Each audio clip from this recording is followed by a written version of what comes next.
News India 27 नव्या पिढीचं नवं माध्यम. 3011 कोटी 85 लाख मनपा अर्थसंकल्प स्थायी समितीत सादर.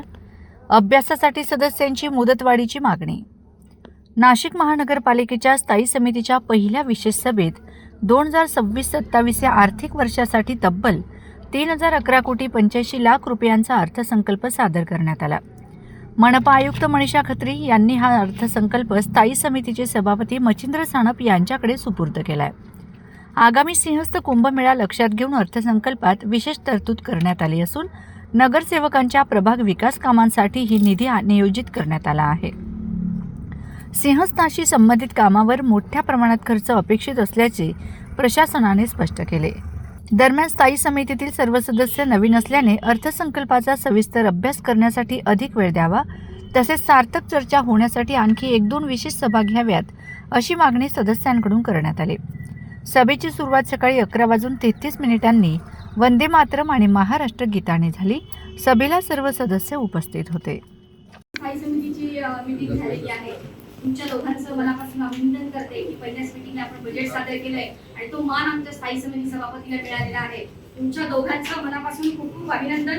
नाशिक महापालिका ही पहिली महापालिका ठरणार आहे BSE स्टॉक एक्सचेंजमध्ये जाण्यासाठी. त्यासाठी तुमचं खूप खूप अभिनंदन.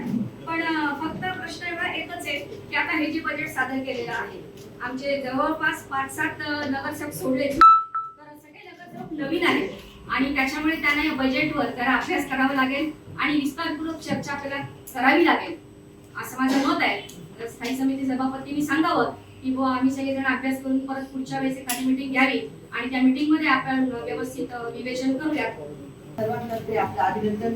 त्याचबरोबर मला असं वाटतं इथं आपले 16 सदस्य आहेत आणि 16 सदस्यांना जर पुढच्या सन्मान्यमान सदस्य बंधूंना आणि भगिनींना खुर्च्या नाहीये, तुटलेल्या खुर्च्यांवर अक्षरशः बसलेले सन्मान्य ताईंनी जो विचार मांडला त्या विचाराची मी सहमत आहे की याच्यावर आपल्या साधक बाधक चर्चा झाली पाहिजे.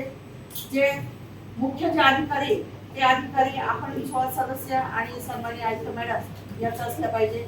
कारण आज बरीच गर्दी झालेली आहे. एवढ्या गर्दीसमोर आपल्याला काय चर्चा करायची ती पण आपण करू शकत नाही आणि याच्याजवळ त्याच्यावर जवळ 3-4 मीटिंग घेणं अपेक्षित आहे आणि 3-4 मीटिंग घेतल्यानंतरच मला वाटतं आपण हे महासभेला सादर करावं.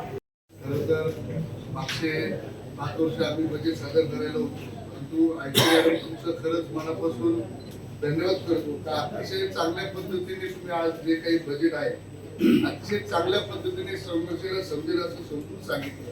ते चांगल्या पद्धतीने बजेट केलेलं आहे. निश्चितच इकडे सगळ्यांची मागणी आहे, नवीन सदस्य आहे. खरंच आम्हाला कळता बरेच दिवस गेले, थोडा आपण वेळ द्यावा आणि त्यांचे काही अजून कामं असतील तेही त्यांच्या